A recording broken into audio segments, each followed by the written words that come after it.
Hello, and welcome. You're listening to the Beacon Podcast, Beacon Charter High School for the Arts' own little auditory corner of the web. For more information on Beacon Charter High School for the Arts, please visit beaconart.org or find us on Facebook at facebook.com/beaconart. Enjoy the show.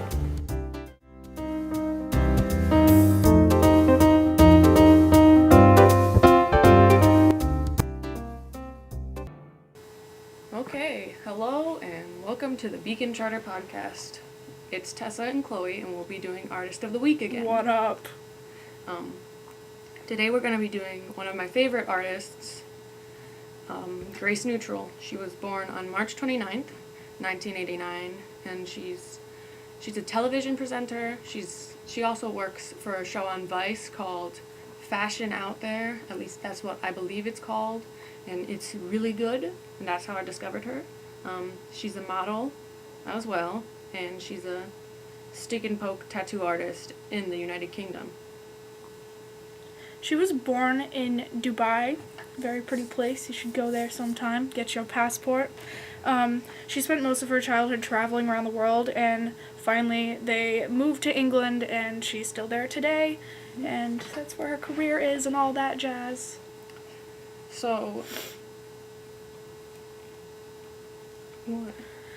I apologize. Oh my god, look. So at 20, she went to London, and she's still in London. That's where she works, and she used to do ballet dancing for a while. She started at a young age, and she trained with a place called the Royal Ballet. I'm not sure what that is, but sounds fancy. But she got an injury, so she was no longer able to dance, and during that time while recovering, she discovered body modification culture, and she got really invested in it. And This girl removed her belly button and has her eyeballs tattooed. So that's just like a good example of like how heavy she goes into body modification. yeah, she's got a lot of stuff done. And she like became so invested in it that she's actually a tattoo artist now, and her tattoos are beautiful. I love them.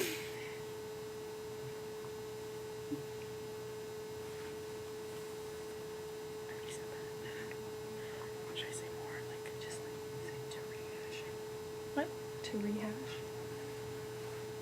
Or like, bring up the body modifications again? So yeah, her body modifications are really extreme. Like, she has reconstructed ears. Are they pointed? Like, Yeah, her yeah, ears she are has pointed. pointed ears. I actually thought about that myself. I was like, that would be rad. I'm considering it. She has facial scarification too, which is also very extreme. I don't, like, if y'all have ever seen scarification at all, it's like, I mean, I imagine it's very painful. Yeah, You're it's like slicing into your skin. pieces being taken away. I'm sure the people that do it are trained really, really well Yeah. to make sure they do it safely. But yeah, I mean, like, you slice into your skin and wait for it to heal, and then you have like a cool tattoo looking thing, and yeah. Mm-hmm. But it's not a tattoo, it's a scar. That's the thing. Yeah, she likes to go by, she says that she's an alien princess. People sometimes take that too literally, and they're like, oh, she identifies as an alien. I'm like, nah, it's just her aesthetic, man. How dare she? Like, she just has, like, this really strong aesthetic of, like, being, like, this sort of alien beauty, and it really goes with her look because she's got all the body modifications, and her eyes are tattooed blue, so she's pretty awesome looking. Like, she's like a Mass Effect character if you look at her, but a little emo. She has all these body modifications, but to be honest, her hair is poppin'. Her hair I is love her hair. great.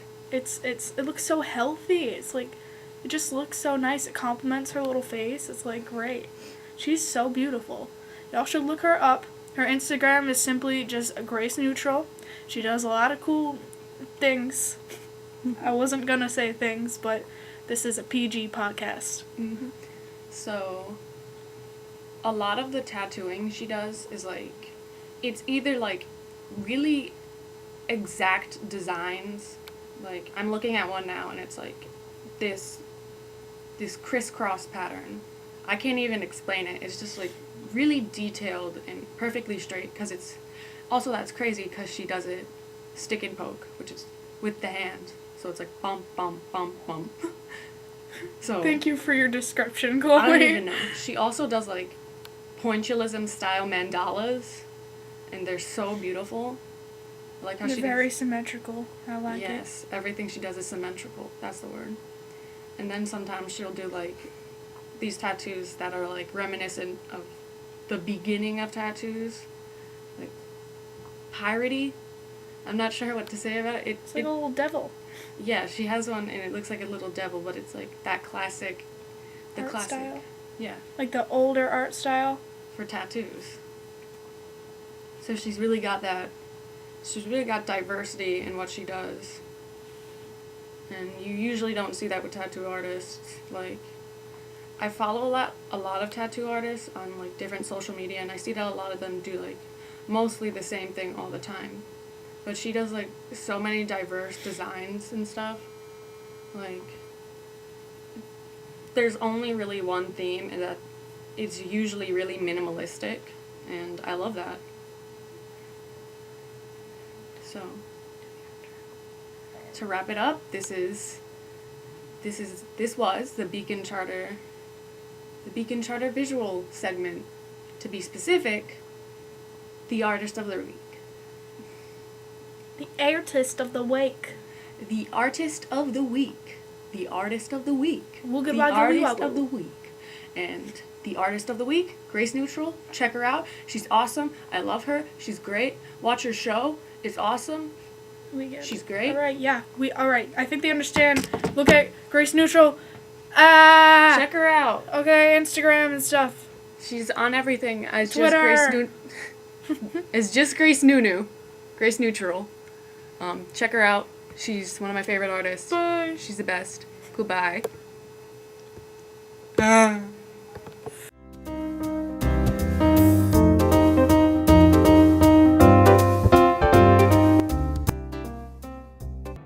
I am Lexi Travers, a culinary senior, and I'm here with my friend Devin.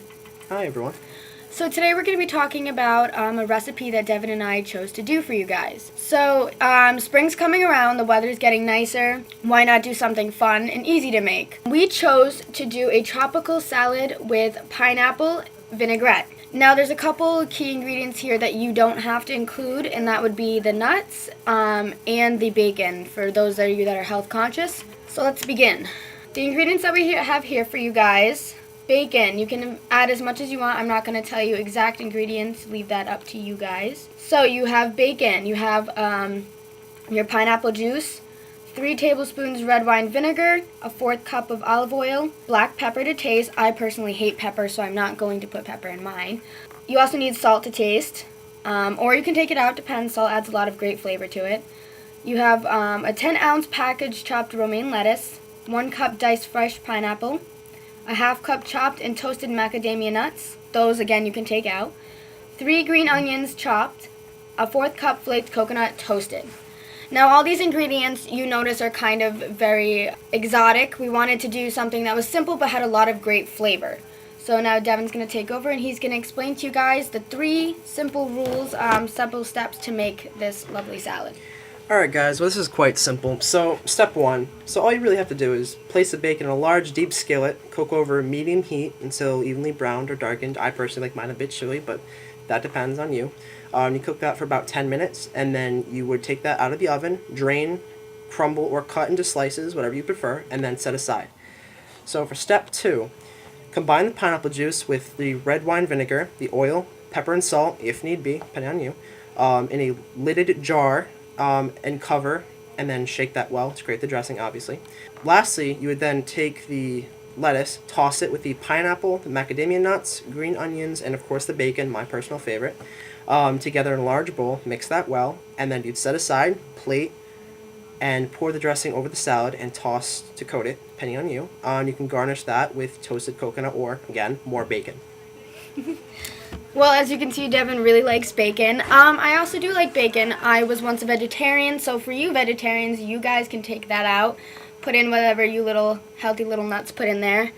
So the reason that we chose to do this, it's going to be really fun. It's for beginners, culinary majors. We sometimes like to dial it down and just do something fun and easy. Gives you more time with your friends, spent out in the sun. So Lexi, what would you pair with this dish? Well, me personally, I would do a fish. Fish are also light and they're on the easier side. I love salmon, so I would make a honey glazed salmon, maybe with crushed nuts.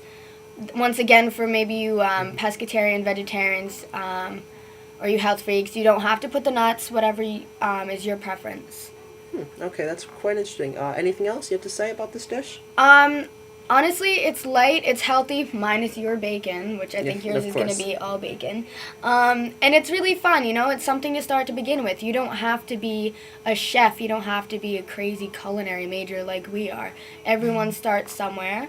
It's something fun to do, and you're slightly healthy, and you can lie to your doctor about it and say that, you know, you're doing good. Okay, alright, fair enough. So thank you guys for staying with us.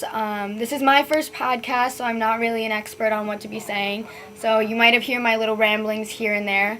Thank you guys so much for staying with us, and have a great day.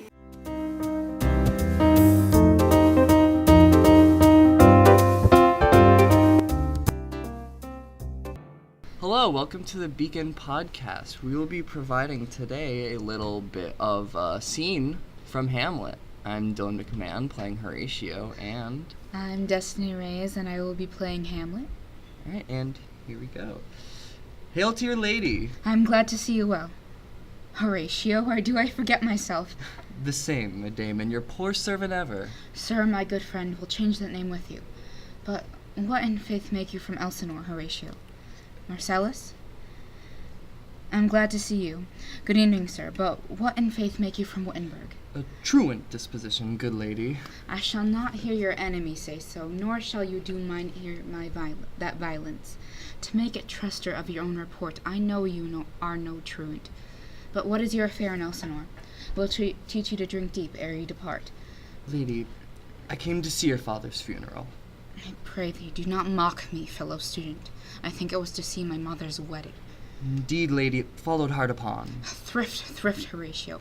The funeral-baked meats should but coldly furnish forth the marriage tables. Would I have ever seen my dearest foe in heaven, or ever I had seen that day, Horatio? My father. Methinks I see my father. Where, lady? In my mind's eye, Horatio. I saw him once. He was a goodly king.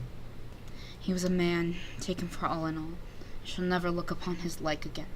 Lady, I think I saw him yesternight. Saw who? Lady, the king, your father. The king, my father. Season your admiration for a while with intent ear, till I may deliver, upon the witness of these gentlemen, this marvel to you. For God's love, let me hear.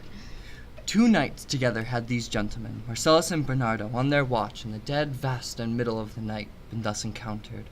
A figure like your father, armed at point exactly Capapea, appears before them, and with solemn march goes slow and stately by them. Thrice he walked within his truncheon's length, whilst they, distilled almost to jelly with the act of fear, stand dumb and speak not to him.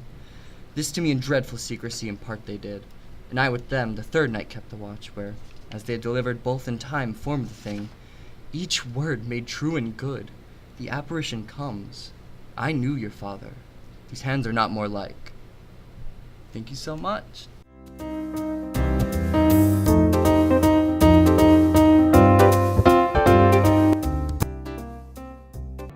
Hello, welcome back to Pun of the Week. What is brown and sticky? A stick.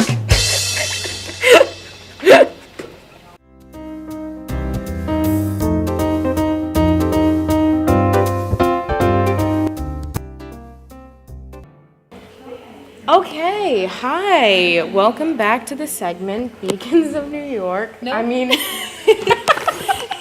Humans of Beacon. It's Michaela and Aria here, and we have Hannah Lennox with us today, and we're going to be interviewing Mr. Leclerc. say hi, Mr. Leclerc. Hi. Okay, are we It's a ready? very radio. All set. Okay. Okay. Do you want to start? You can start. Okay.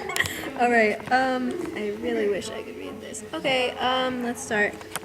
How would you describe your Beacon journey, I guess, so far, since you started working here? Oh gosh, okay.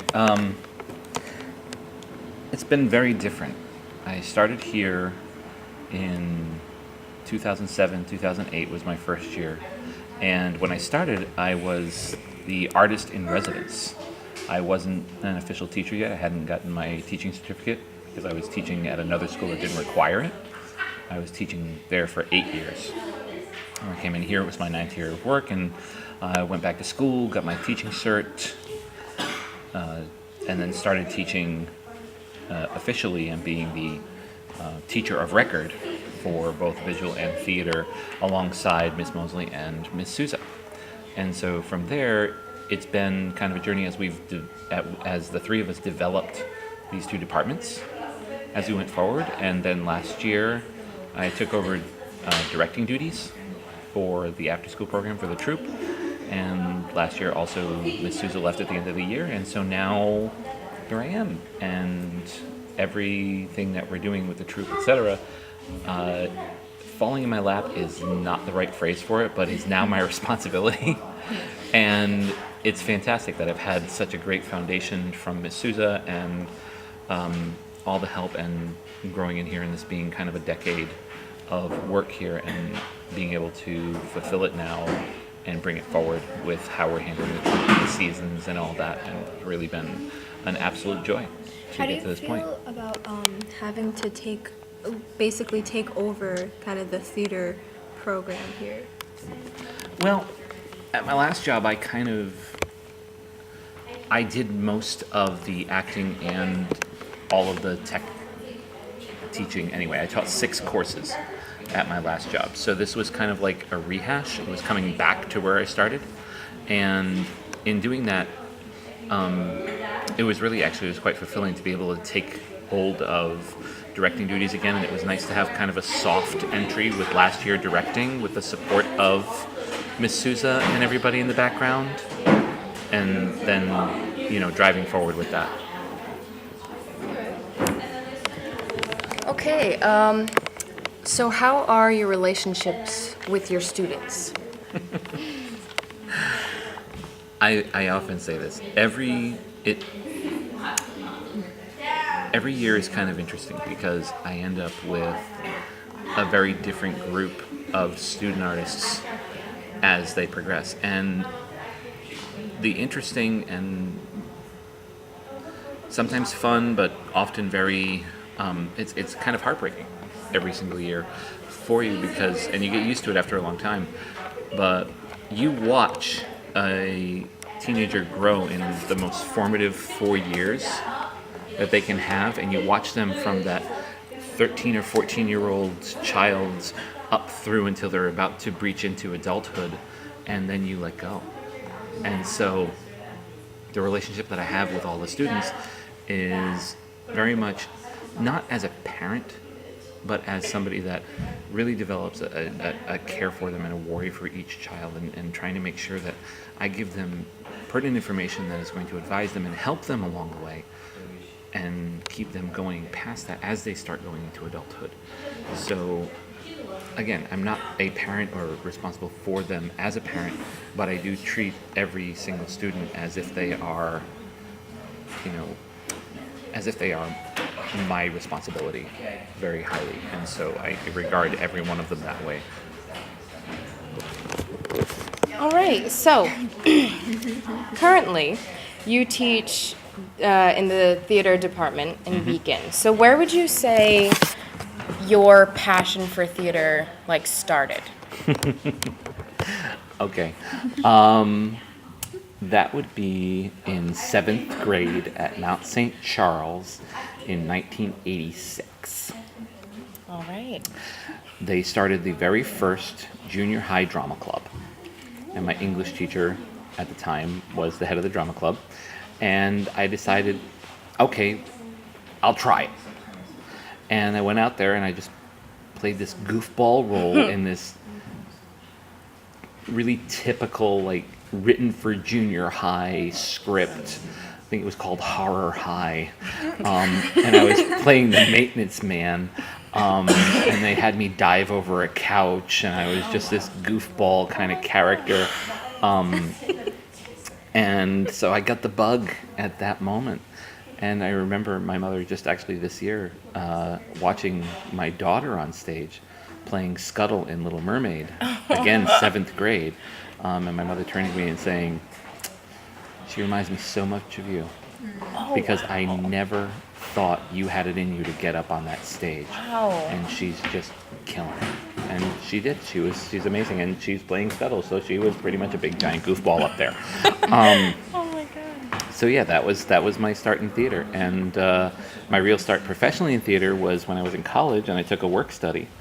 And at that time, there weren't any computers. You couldn't go online and figure out what you wanted for your work study. It was just these sheets and sheets and sheets of printouts in the bursar's office, and they were all tacked to the wall, and you had to kind of scan through all of them and figure out if there was a job for you.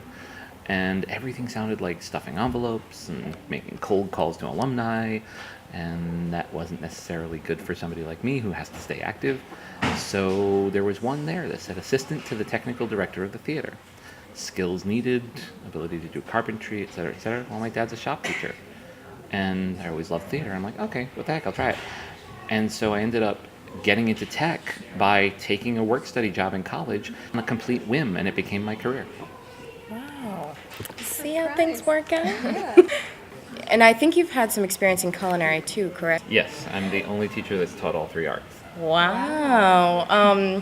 So when you perform art or you execute some sort of art, what effect would you say you would like to have on your students or on people or on your audience or whoever's seeing it or hearing it?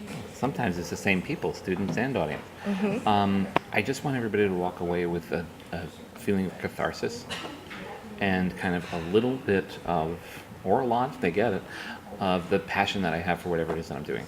I like to kind of make that infectious, to get the students while they're working on it, and to have the audience feel that and to see it and just be like, wow, and to get that emotion out of it, because that's what art's for. It's to remind us of, our emotions and the fact that we're human. It separates us from the rest of the animal kingdom, and it's also a giant, wonderful tool for all of the things that make us a culture, particularly in America. And so using those things, especially in culinary, and taking and grabbing Americana and grabbing all of the different cultures that are coming in and working with them and making all this food, which is so intrinsic to a culture and so intrinsic to who we are as humans, because we don't just sit down and grab a hunk of meat or grab a vegetable and shove it in our face.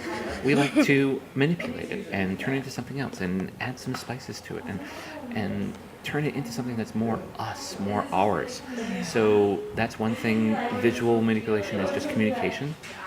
And so is theater. Theater is visual communication and audio communication all at the same time, and working those two things together is really, really incredibly important to continue sharing the human condition and getting those catharses with people and keep us all connected. And it's really, really important on all different arts that this is human connection. And so that's what I try to put across, that passion for human connection. Yeah, that's great. Okay. All right, I think we're good. Well, thank you, Mr. LeClaire. You're more than welcome. Thank you all. Yes. All right, well, I think that's it. So we'll be seeing ya. Bye-bye.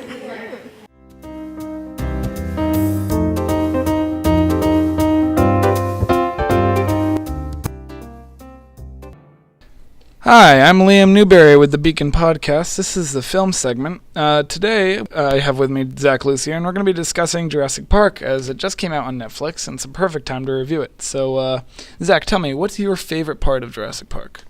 The dinosaurs. Thank you for that, but let's try it and get a little more specific. You had a particular note that you wanted to mention about how the lighting changes over the course of the movie. Tell us a little bit about that. Yeah, one great directorial decision made by Spielberg in this movie was his use of lighting throughout the film. Because if you notice in the beginning, it starts off during the day, and it's very bright and in a very happy mood. But as you continue along the movie and things take a turn for the worse, it starts to go it starts to get darker and darker as it approaches nighttime, which is very symbolic of the dark times ahead. And then as the movie progresses and they finally have some hope, the sun starts to come out again as like a shining beacon of hope. It's a very well done lighting schematic that I found very interesting when watching the movie as well, though I wasn't fully conscious of it the first couple of times. Now, this movie is, of course, known for its famous score by John Williams, who has scored multiple other movies: Home Alone, Harry Potter series, Indiana Jones, Star Wars, E.T.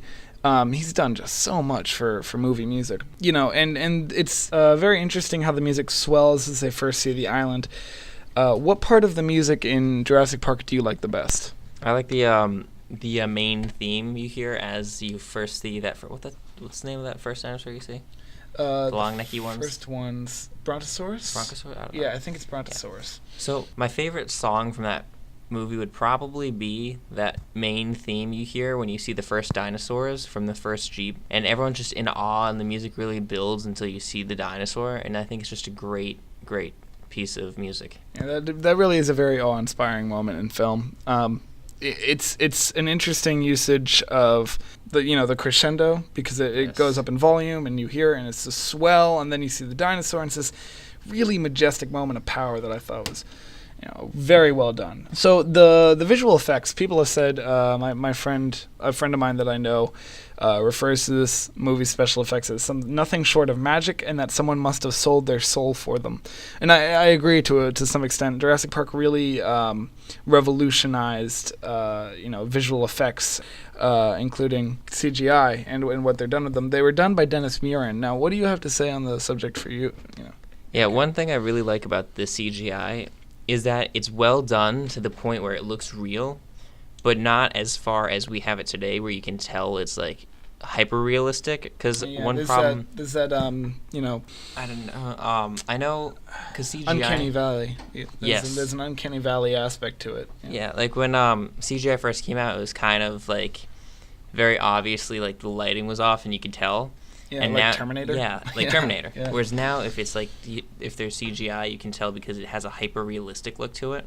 Like Tarkin in Star Wars Rogue One. Or the movie done by Guillermo del Toro, Pacific Rim.